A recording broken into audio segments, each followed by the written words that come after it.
traveling. El Salvador was not possible because that was just a short, very short trip and very busy. Florida, the last time I was there, it was constant work, work, work. I had not, a spare second to myself, and gave a couple of speeches that I was not even scheduled to give, plus a conference. And Colombia was the conference as well. But because of the internet connection at the place I had rented in Colombia, it was not stable enough to do a stream. So every time I've tried to do something over the past little while, because of all these things going on, it just hasn't been possible. So I'm back in Toronto now. Willem has already drank his coffee and been running since 5 a.m. Well, good morning, brother. Where are you? I'm assuming you're in the, are you back in the Northeast? I don't know where you're driving. Willem's a driver as well. So keep safe, brother. Good morning, Jesse. Good morning, Suze. Good morning, Beth. Everybody's coming. So you haven't missed me, or you have missed me. So I appreciate you all coming back on. And I just want to say good morning.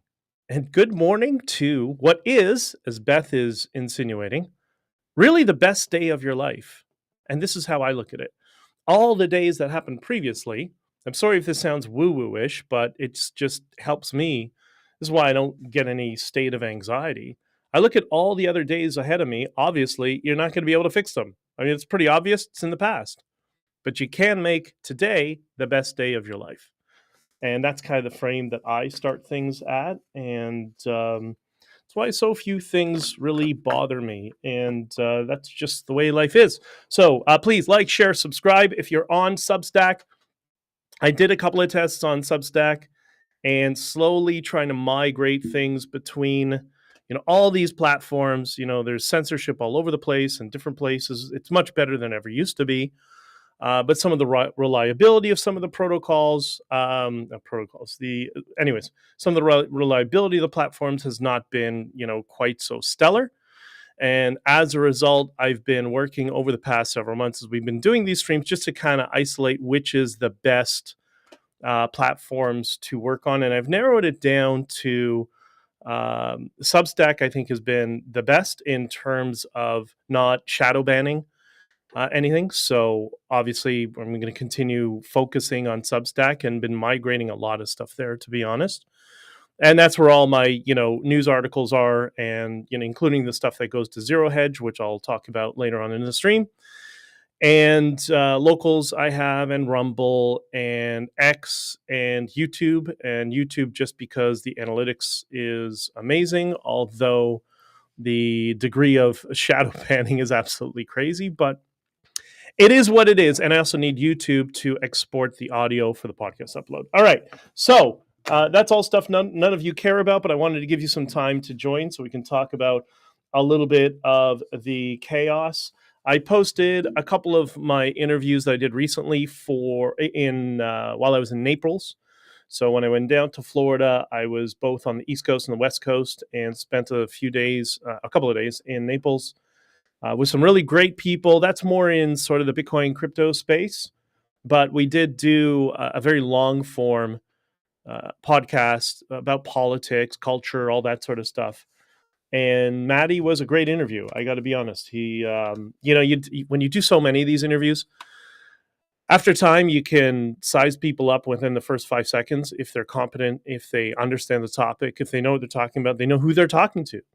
And Maddie was one of those people who was extraordinarily talented, in my opinion.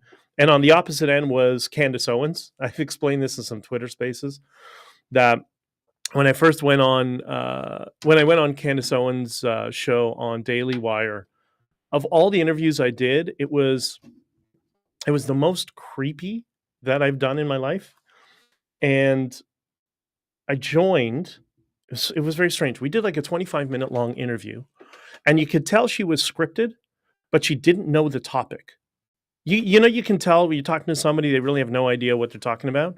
And it's just kind of like deer in the headlights for everything you said. That was her. And I was amazed because, I got the impression that she was a very much off the cuff type person. But I don't know. My experience was the opposite. She's completely scripted and told what to say. And maybe that's why they cut the 25-minute long interview down to, what was it, 3 minutes or 4 minutes? It was worse than legacy media. But anyways, that's what it is. Some of you have asked me, just a couple of introductory points. Some of you have asked me about my speeches in Florida, if they were recorded and they're available online. No, they were not recorded at all. They were very private. Just the people that were there, and the fee that they paid to join and all that sort of stuff. They were just private events. Sometimes you got to do stuff for different groups of people at their request. So anyways, it is what it is. And I think this trip to Florida may have, I'll talk about this more in an upcoming stream, may have opened my eyes to accepting electric cars more than I thought I would. And it's not because of Tesla, although I did buy Tesla shares at $25 a share many years ago. So thank you, Elon Musk. All right. Good morning. A whole bunch of people. Good morning. Yes. Good morning, everybody. Thank you all for joining and all your comments. I really appreciate it. So, what do I think? I don't know. Did you see that picture, that little video of Trump and little X walking to Marine One? And Elon Musk was with a number of other people lagging behind. And I'm sure you must have seen the pictures or the video. Did you not have a feeling that that was one of the most wholesome historical pictures you've seen in a long time? Like, what a contrast from all the outrage and the propaganda and the smear and all that sort of stuff to see, a little boy full of energy who clearly was just playing as he was jumping up and down next to the president on his way to the helicopter. And it's little things like that happen in our society that should give us a little sense of solace that, what, maybe things aren't all that chaotic. Maybe things are going to work out, to which I think they are. But it's a shame. It's a shame that the people who are trapped in their state of mental illness, people who watch the CBC or, all sorts of legacy media propaganda, they probably wouldn't have even seen the picture. They probably would have been denied another moment of history that could have helped them get out of their, mental anguish and state of anxiety and chaos, right? Another lie by omission, as they're done, repeatedly through legacy media. But anyways, that is what it is. Meanwhile, comedian Bill Burr has gone woke. You talk about somebody who cannot read the room, right? There's a Twitter account called Maze Moore on X, or Twitter X account, whatever you want to call it. And they do a before and after video of him. And in the before, it was all these ridiculous smears. Anybody they don't like, they call Hitler. And then the after is, him calling Elon Musk Hitler. It's so funny. And, ridiculing him for the waving his hand in the air. They didn't, for him doing that motion, he's going to the moon. I don't remember them having outrage over von Braun actually firing stuff to the moon, an actual Nazi, but what are you going to do, right? And it's really funny. And I posted online that anyone who goes woke at this point is a fraudster, because unlike the true believers and the brainwashed, they actually know that they're lying. Bill Burr knows he's lying to you. And I posed the question: Is he funded by USAID? He looks like he's funded by USAID. Anyways, I'm going to get to some of the stuff in the title, the ISIS funding from Canada and Trudeau's resignations. Be patient, I promise. I'm going to get there. Cheryl, good morning. It's good to see you. Okay, we got what I have on my little list here. I just jotted down a couple of lists of things that we got to talk about.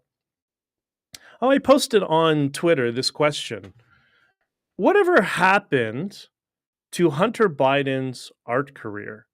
Remember that? Remember he was this, fantastically talented artist that came out of nowhere. He was just full of exuberance and artistic talent that we've seen so little of in our society. Remember that? Remember the legacy media, the propaganda machine, over and over and over and over again would do stories. They'd go visit his art studio and how amazing he was at art. Remember, one of the tools of persuasion is repetition, right? That's one of the ones that people know. There's a lot of people don't know, but that's one of them.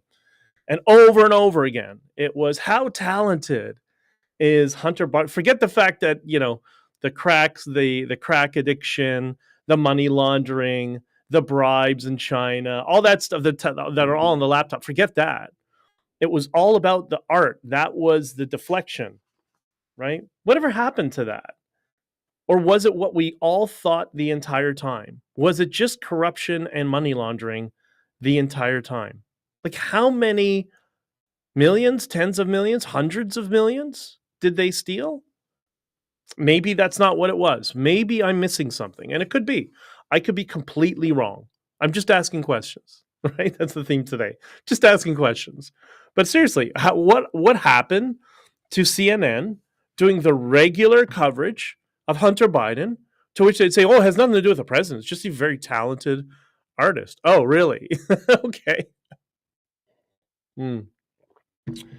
Meanwhile, in England, have you seen what's happening in England? That if you haven't seen, basically Al-Qaeda has taken over their education system. And you'd think I'm being hyperbolic. I'm not being hyperbolic. That's unfortunately and sadly, that's exactly what's going on in England. They just, this, I guess he's appointed as the Ministry of Education. His name is Mufti Hamid Patel. Now, if you look at him, he looks like a more extreme version of Osama bin Laden. I think Osama bin Laden in the caves with the flies flying around him was more hygienic than this thing. And he has all the signals. And maybe this is what we should talk more about, because I find people in the West, particularly Canada, are amazingly naive on this issue. The signals that he was. So he wears a camise, which is the full, hey, I'm a terrorist garb. That the extremists, and no, not everybody is a terrorist just because they wear a camise, obviously. Got to state the obvious. But, the combination of the camise and the Salafist beard, like, these are all signals. You know what the Salafist beard is? You can see them in some of our Canadian, politicians and the trash that are here. What it is, it's this really unkept, big, thick, like a squirrel on their chin, but then they have no mustache or like a very, very thin mustache. That is a Salafist signal. And they are signaling the exact same way that violent gangs and extremists signal. So like MS-13 has tattoos. The biker gangs have different tattoos or patches. This is their equivalent of an MS-13 tattoo, is to have the big, Salafist beard, dressed like a Salafist. Like, they are telling you, I am ISIS. That's what they're trying to tell you. Well, they're not trying to tell you. They're telling the rest of their community that we're the extremists. And by the way, I'm in charge. So if you get out of line, then that's what they're trying to tell everybody. Jesse says, "Rest in peace, England," but they are starting to fight back. Some as Ireland, the same as Ireland. Yeah, I guess we can discuss that a little bit more. But anyways, so this is the Salafist dress is the equivalent of the MS-13 gang tattoo. Very important. But I think England, you bring up the point, Jesse, England is going to devolve into, it's not civil war because it's not British people versus British people. It's going to be sectarian war and violent conflict, cities versus cities, neighborhood versus neighborhood. That's why they take over, the no-go zone cities or the no-go areas where it's, 99% Muslim or extremist. Well, not extremist. I mean, the extremists control it, and the rest of the Muslim community just kind of held hijacked by them. But that's why they do that, because they're planting the seed for basically a violent war in the future, because that's all these ISIS-like goat lovers, shall we say. That's all they seek, unfortunately. And the longer that people in the West try to sweep it under the rug and pretend it's not happening, the more violent it's going to be. So I don't know. Good luck, England. I think I may be going back there. I'm talking to somebody about doing some interviews when I go back. And if I do, my guess is it will probably be the last trip I ever make to England, is my guess, unless England does something to correct itself. And we haven't talked about Rupert Lowe and Nigel Farage. And that Nigel Farage is the textbook containment politician. We have them in Canada as well. And they are there to play a role to make it appear as though there's some, electoral option, but they're not. They're there just to subvert the whole process and make sure that no competing power or no competing party actually gets any momentum. So, but we'll talk about that more in another. Maybe I'll jot that down for the next stream. I had a couple of articles in Zero Hedge from my Substack over the past few weeks, month or so. I think I don't remember the exact dates. The last one, and this is, I'm going to put on the kind of nonpartisan hat now for a second. This is why it is important to call balls and strikes on all sides. So the name of the last article that's on this Substack as well is called "America Alone is Not America First: The Counter Argument to Isolationist Puritanism."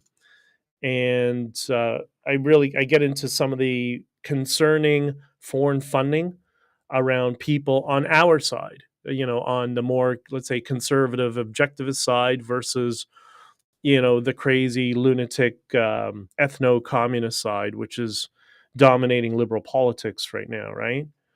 And boy, were some people upset. And if you read the comments in Zero Hedge, they are hysterical.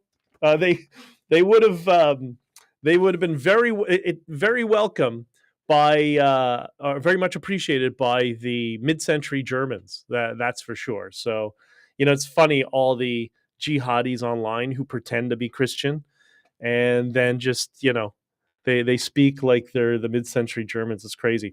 But anyways, it's important. We need to critique people on our own side that we agree with sometimes and disagree with other times. You know why? Because that's what prevents echo chambering. The echo chambering or / brainwashing, that is pushed by political tribalism. That's why they want to capture a certain number of influencers. That's why a number of influencers are promoted, because it's the same message over and over again to put people into an ideological tribe. The problem is that is brainwashing. And that's what's happened to people on the left. That's why people who engage in legacy fake news, like the mental illness channels, like MSNBC, CBC in Canada, like those are just people who are mentally ill. And I know somebody who works at the CBC, who worked at the CBC. We just had lunch together in Florida and had a conversation about that. And he was telling me some stories about the degree of mental illness at the CBC, and it's really quite concerning. It's entertaining and funny, but it's quite concerning. So it's important that when we want to critique, we need to critique people on all sides of the political spectrum. Because if not, all we are doing is chasing confirmation bias. And if all you're doing is chasing confirmation bias, that's what leads to brainwashing, right? That's how you end up no longer being able to see the full chessboard. And for many years, while society was dominated by this progressive, woke, pseudo ethno-communist nonsense, people who were trapped in the legacy media or fake news legacy media paradigm, they were unable to see the whole chessboard, right? Let me see if I can turn this light down on the Substack. There we go. They were unable to see the full chessboard. And people on the other side were. Why? Because the predominant, corporate structured political opinions that were being fed to people, they would see, but then they would also seek out opinions they disagreed with. And therefore, you see the whole chessboard. And this is why there's an effort to capture influencers on both sides in alternative media as well. And I would argue over time, you're going to see people on the other side are going to see less and less of the chessboard over time. So very, very important. And the best hedge against all of this is to be able to criticize all sides, including people that you agree with. I said in that piece, America alone is not America first. I think the first line I said was, there's many things I agree with Thomas Massie on. I don't agree with the Muslim Brotherhood propaganda that he keeps retweeting, and I'm very concerned about some of his foreign funding. But otherwise, yeah, I agree with not everything, but a lot of what he says. So it's important to call those balls and strikes, I believe. I critique everyone. Jesse critiques everyone. Yes, well, yes, you definitely do. And if you're being stupid, you deserve to be called out. I agree. Cheryl says, always tracking the masses. It's an illusion that we have choices. Kind of. Yeah, I think it's more nuanced than that, but I don't disagree with your point. All right. While all this is going on, what has Canada done? Well, let's step back from yesterday. Was it yesterday? Yeah, I think it was yesterday. I was in Massachusetts when I saw this pop up. I posted this question on both Substack Notes and X, Twitter, which are, basically, I don't want to say competing platforms, but they operate in the same way. And I'm a big proponent that we should all be on both, because both have some strong attributes that feed the other. So anyways, I posted this. I don't know, is it a question? Is it a statement? I don't know. But I guess it's I don't want to be too harsh, but yeah, there's some questions in here. First, Canada just gave $84 million to ISIS. Yes, think about that. I'm going to read that again. Canada just gave $84 million to ISIS. Remember, Trump keeps talking about border security? And then I explain, number one, is Canada one of the is Canada one of the largest funders of global terrorism? Number two, is this the logical conclusion of bringing in garbage from the Middle East and giving it political influence? Just asking questions. And my premise of this comes from a tweet from Omar Al-Ghura, who we all know. Omar has a long history of pro-jihad perspectives in Canada. Why he's not in Guantanamo Bay, I have no idea. Liberals are astonishingly ignorant on this issue. He posted this, and I'll explain what I just said. Today, the government of Canada announced several key measures to help the Syrian people build a stable country that respects all of its citizens. You can tell he's trying to manipulate to Western liberal sensibilities, who he knows are not going to dig below the surface. $84 million in humanitarian aid to ISIS. Easing economic sanctions for ISIS. Restoring diplomatic relations with ISIS. Because that's what Jelani is. Jelani, his entire career, even if you look at his recently moderated and censored Wikipedia, it was way worse before than it is now, which is why Wikipedia is not a source. But he has long history as an Al-Qaeda and ISIS militant and fighter who's murdered, I don't know, has he murdered one person or 50,000 people? I'm willing to get it's probably, and then they kill all the Alawites and the Christians in Syria, and they say, "Oh, I had nothing to do with it." Really, you had nothing to do with it, but you were an ISIS militia militant throughout the region for your entire life, but you had nothing to do with it. It's amazing. You know, one thing the Islamists get correct, and they say amongst each other in Arabic, that the kafirs, us, will believe anything. We are so gullible. We will believe anything. And they're true. They're correct. They're correct. So what I was thinking about Omar al-Ghabra, when I explained that he's an Islamist and an extremist, when he was here, he came here by himself. His entire family is still in Saudi Arabia, in Khobar. He is here alone for some reason. Became a political activist and ran for office and has been involved meddling in our politics and our government for some time. And in 2005, he led the charge to try to get Sharia courts in Canada to supersede Canadian law overseeing the Muslim community. That's how I understand it. So he, and of course, they always use the Jews. The Islamists always use the Jews. That's how all the fake Christian accounts online that keep trolling the Jews. Those aren't Christians. Those are Islamists that are pretending to be Christians.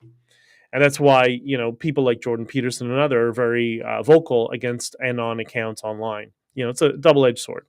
But anyways, so he was advocating, led the charge to get Sharia courts in Ontario in 2005. And luckily, and thank God, the Muslim community here came out and opposed it.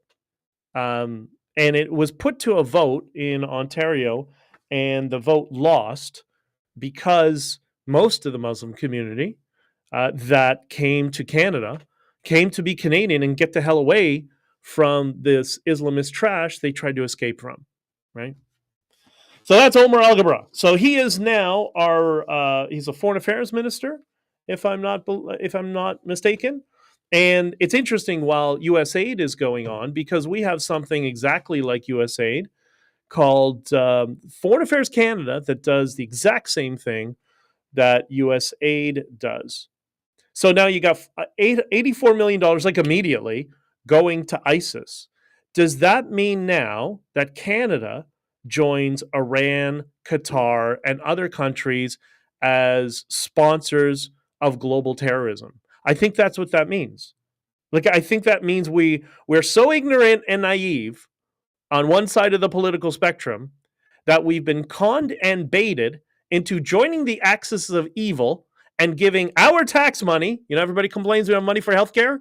Our tax money going to fund ISIS and terrorism overseas, while people like the previous PM, the stand-in PM from the blackface regime, blackface himself, said to veterans, there's just not enough money to go around. Maybe that's the problem.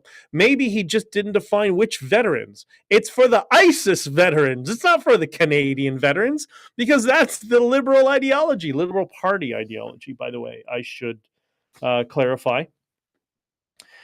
So perhaps we should reconsider this whole, Five Eyes intelligence thing. And perhaps the U.S. would be smarter to cut it off. Now you know why we're having this tariff war, right? There's a multitude of reasons, but one of them that Trump frequently brings up is border security. Maybe the fact that we're funding ISIS is what they see as a border security issue. Maybe. I don't know, right? What do I know? I don't know how politics works, apparently. Anyways.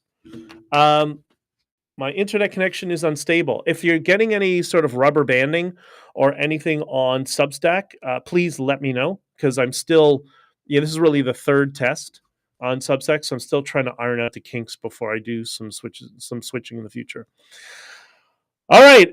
Speaking of Prime Minister Blackface, he has resigned, and of course, we are not having an election in Canada, at least not anytime soon, as the next stand-in, Mark Carney,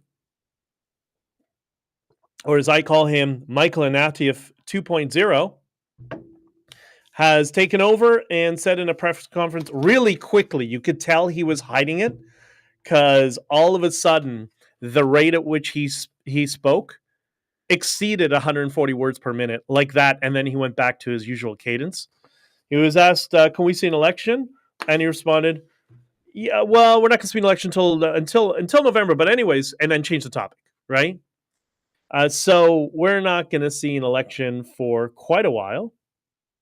And I posted a response to this both in Substack notes and on Twitter, as I'm trying to balance out both.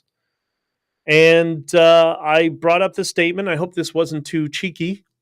It might have been a little bit, but I said, how long until people accept my previous warnings that focusing on Trudeau exclusively was careless? Trudeau is not the problem. Trudeau is a symptom of a much greater problem. And where are all those Trudeau must go people? Remember all that Trudeau must go, all that sort of stuff? Well, firstly, the Trudeau must go stuff was not organic. That was basically I don't even want to call them the right wing, but the conservative right trying to do what the left does. And they're really not good at it. And they really should not do that because they make stupid decisions like focusing on just Justin Trudeau. And I even said this as far back as the convoy. I suggested that Trudeau is a symptom. I remember saying this in an interview, I think on Newsmax, that Trudeau is a symptom of a greater structural problem in Canada, that the lobby class and big donors, that they control the country. Good, bad, or indifferent. That's just how it works. And right now, things are just all out of whack.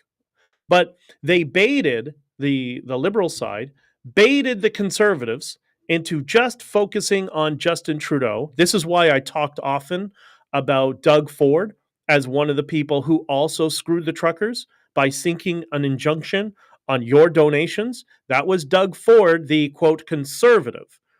And this is why we got to call balls and strikes. Like I said when I started here, we want to avoid being trapped in the echo chamber and being brainwashed and calling out the bad actors on all sides. And when good things are done on all sides, it's a hedge against that. So now the Conservatives, I think, have a big problem. And because that's the Liberal side or the Liberal strategists, they have completely taken the wind out of the sails out of the Conservatives, who focused all of this attention on Trudeau. Trudeau must go. Trudeau's bad, blah, blah, blah. Trudeau carbon tax. I'll get to that in a second. And what's happened now? Now you have no credibility because for the people who are maybe liberal voters who are willing to give give the opportunity to the conservative side and start to, hey, maybe we should give them a try because I'm just fed up with Trudeau. Well, you didn't say anything about Mark Carney all of this time, and I know a lot of things about Mark Carney that's very dangerous. And what's happened? Now you have to start from scratch. And you see these polls that Carney is ahead of Poilievre. That's fake. Those polls are all fake. They're all soft polls. If you look at the methodology of the polling and you look at the sample sizes, the sample sizes are tiny and they're isolated in areas that will yield the results that they want to show that Carney's ahead. So yeah, maybe Carney's ahead in the most woke liberal stronghold. And if that's all you poll, then you're going to get that result. They're fake. But the problem with persuasion polls and soft polls is they don't have to be real. This is what I've always told people kind of on the conservative activist side, and Trump understands this. Stop focusing on the nitty-gritty of accuracy. Be directionally accurate. It's, I think Scott described it. He was the one who coined it. You need to be directionally accurate. Yeah, you're going to get some numbers wrong in here and there, but you got to focus that you're going in the right direction. But they don't. It's like, I don't know, conservatives, they can only think out of a spreadsheet. I'm thinking conservative political strategists, not conservative people, right? NPC on Substack says 338 Canada is liberal advertising. Yeah, I would suggest that's why they're running the soft polls. But yeah, 100%. So it's fake, but you can create new paradigms of reality if you focus on proper messaging and persuading people into believing that that's what's happening, and that's what they're doing. So they're giving people the false impression, those liberal voters who are fed up with Trudeau, who were going to vote for and might still be voting for Pierre Poilievre, and their strategy has been horrible. It's been to out-liberal the Liberals. And Carney has already fought back against that effectively, unfortunately, and I'll explain why. But they're now in this position where they need to push back against an unknowing force that those liberals who would have been voting for Pierre Poilievre are now thinking, well, he's not perfect, but he's not Trudeau, and it's not the Conservatives. That's the mindset of people who were on the fence. And Conservatives need to learn you're never going to get people who are liberals voting Conservative for liberal values. They will vote on the strong conservative values, and their strong conservative values are security and economics and taxes. That's what they should be focusing on. But, instead they're going after Donald Trump, which is moronic. And, what has, and this is important, what has Carney done? What has Mark Carney done as his first move as prime minister? Did you see what he did? He scrapped the retail carbon tax. So now you have the two messages that the conservative establishment, those brilliant ideologues that don't listen to anybody because they know everything, there are two messages that they focused on, which was Trudeau bad, carbon tax bad. Carney has, not for conservatives, but for the people on the fence, has now wiped those two things off the slate. He's just they've taken all your ammunition from you and then and disarmed you completely, which is something that I and others tried to warn against for many years, but of course they don't listen. Carney and Friedland, they are the same. Just keep hammering that over and over again. They are, and it would be very interesting if we had some actual media, and I include that in the alternative media. Most of it is fake as well. If somebody actually asked them, Mark Carney, do you agree with Chrystia Friedland unilaterally freezing people's bank accounts of innocent people and trying to implement retroactive legislation? Is that what is that what your government is going to be like after the election? Is that what's going to happen? But they won't do that. That's too smart for them. Anyways, but let's focus on some positive things, and then we'll shut some things down. And please like, share, subscribe. I'm for everybody who's on X right now, this is, I guess, the first Freedom Coffee live stream. I'm streaming to Substack, so I'm going to try to build out that. So thank you, Chris, for helping me out with that. And I don't know if you're watching, but if you are, great. Also on Substack, I'll be able to, at some point, set up conversations with those of you who are on Substack. So if you're not on Substack now, join. And in the near future, I'm going to do a stream with some people. Probably not for a while. Probably maybe in the summer. But I am going to be doing something. So from the positive frame, because I think it's always important to not let all this chaos to drive your anxiety and drive all of our anxiety. I do see so many good things. Canada is now funding terrorism, but to be honest, we've been funding terrorism for many, many years, and now we just see it. Now they're just out in the open. Jihadis are like this. They just can't help themselves. And so now the normies are starting to see it. So that's a good sign. That is positive, that it's no longer, hidden as effectively as it was in the past. X, Twitter, social media, online, that's not real life. That's, in the political frame, that's kind of political bantering back and forth. Half of it is fake anyways. So we shouldn't let things that are fake really worry us. And that's why, like, all the comments on my last Zero Hedge They're so funny. I always wonder what it's like to live in Germany in 1930s. Well, now I know. But that's not real life, right? Those are, I think Scott told me that, or suggested that 80% of people who are posting online, they're inebriated in some way, shape, or form. They're inebriated, they're drunk, they're high, whatever. And you can see that when you understand that's the frame and you start looking for all the people outraged and making comments about people and whatever. They're just drunk. They're just really bored and really drunk. Every generation thinks the world is collapsing around them. I've asked my parents about this, and while they were growing up, it was the nuclear holocaust that was going to come and wipe out all of civilization. The world is always collapsing for every generation, yet somehow we're all still here. So I think we kind of figure it out over time. And, with regards to the greatest threat facing the world today, which is the expansion of radical Islamists that are embedding themselves in Western governments, as we see in England with their education minister, I think is what it is. I don't know if it's a minister, somebody in education, whatever. The guy clearly has a crush on some goat. Those things that are happening right now, they're bad. There's no question. But I think we're going to get through it over time because people are starting to see the chaos and, the blocking of traffic on highways and all the protests saying, kill this group, kill that group, whatever. Like those are alien values that don't belong in Western civilization.